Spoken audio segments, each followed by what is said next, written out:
جتنا مصطفیٰ کریم کے کوئی قریب ہے، کوئی مصطفیٰ کریم کی عزت کرتا ہے، اتنے اس کے دشمن زیادہ. چونکہ سینہ فاروق اعظم رضی اللہ تعالیٰ عنہ کے یکم محرم کو آپ کی شہادت ہے. ہر جگہ آپ نے پچھلے ہفتے دیکھا، ادھر سینہ عثمان غنی کی شہادت کا دن، ادھر لوگوں نے عید منانا شروع کر دی. ہمارے ساتھ کیا ہو رہا ہے ہمیں پتہ ہی نہیں چل رہا.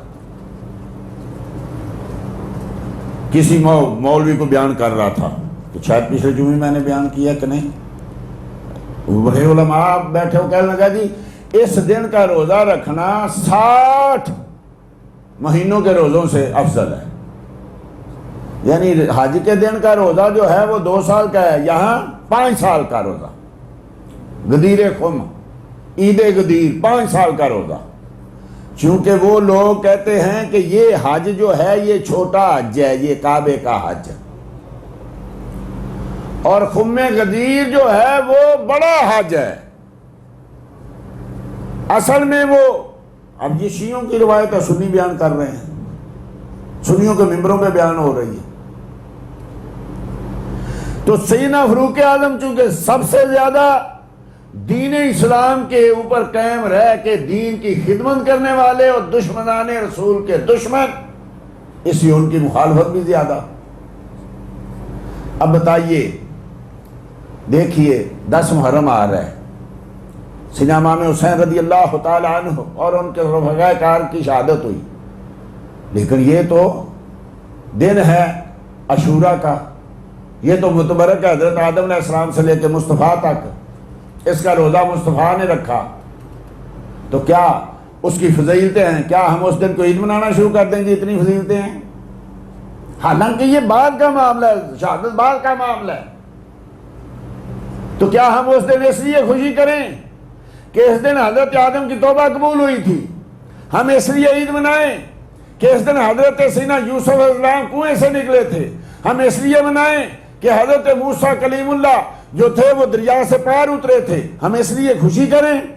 کرنی چاہیے تھی کہ یہ متبرک دن ہے، رب کی رحمتیں ہوئی ہیں ہر نبی پہ اس دن. لیکن سنی کیوں نہیں عید مناتے؟ اس لیے کہ امام حسین رضی اللہ تعالیٰ عنہ کی شہادت کا دن ہے، ہمارے دل میں ان کی محبت ہے. یاد رکھیں، یوم عاشورہ امام حسین کی وجہ سے متبرک نہیں ہوا، یہ شروع آدم علیہ السلام سے لے کے مصطفیٰ تک ہر نبی کے دور میں متبرک تھا. لیکن سنی کیوں نہیں اس دن خوشیاں مناتے؟ عید مناتے تھے نا، روزہ رکھتے تھے یہودی اس دن کا. تو نبی کریم صلی اللہ تعالی وسلم جب مدینے تشریف لے گئے تو پوچھا تم روزہ کیوں رکھتے ہو؟ تو کہا اس دن حضرت موسیٰ جو تھے ان کو فرعون سے اور فرعونیوں سے نجات ملی تھی، ہم اس خوشی میں روزہ رکھتے ہیں. تو نبی کریم صلی اللہ علیہ وسلم نحن احق بموسیٰ منکم فصام وامر بصیام. پوچھا کیوں رکھتے ہو؟ کہا موسیٰ علیہ السلام اس سے پار اترے تھے. فرمایا ہم زیادہ موسیٰ کے ماننے والے ہیں. خود بھی روزہ رکھا، صحابہ سے بھی کہا روزہ رکھو، روزہ رکھنا سنت ہو گیا. اب صحابہ نے عرض کی یا رسول اللہ یہ تو یہودی ہیں، اور آپ نے کہا آپ کا فرمایا من تشبہ بقوم فہو منہم او کما قال صلی اللہ علیہ وسلم، جو کسی کی مشابہت کرے گا اسی میں انہی میں اٹھے گا. یہودیوں کی مشابہت کرنے والا قیامت کے دن یہودیوں سے اٹھے گا، عیسائیوں کی مشابہت کرنے والا قیامت کے دن عیسائیوں سے اٹھے گا، کافروں کی مشابہت کرنے والا قیامت کے روز کافروں سے اٹھے گا. اس لیے ظاہری طور بھی یہ دیکھیے تمہارا حلیہ کس کے برابر ہے؟ مسلمانوں کی طرح ہے یا کافروں کی طرح ہے؟ تمہارا ظاہر حلیہ کیسے تشبیہ کھاتا ہے؟ تو یا رسول اللہ یہ تو یہودی رکھتے ہیں. اب چونکہ نیکی تھی نا تو نبی کریم نے نہیں کہا نہیں ہم چھوڑ دیتے ہیں. فرمایا آئندہ سال ہم 9 کا بھی رکھیں گے. ہم نیکی میں آگے بڑھیں، واسطہ بالکل خیرات. رب کہتا ہے نیکی میں آگے بڑھو، آئندہ سال ہم 9 کا بھی رکھیں گے.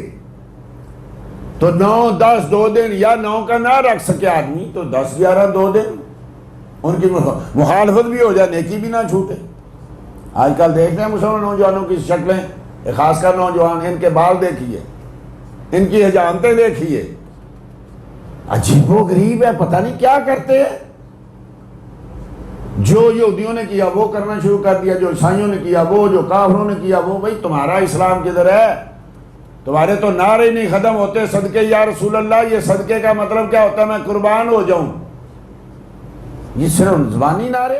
دین کی بات پھیلانا صدقہ جاریہ ہے. ثواب کی نیت سے ویڈیو کو شیئر ضرور کیجیے. جزاک اللہ.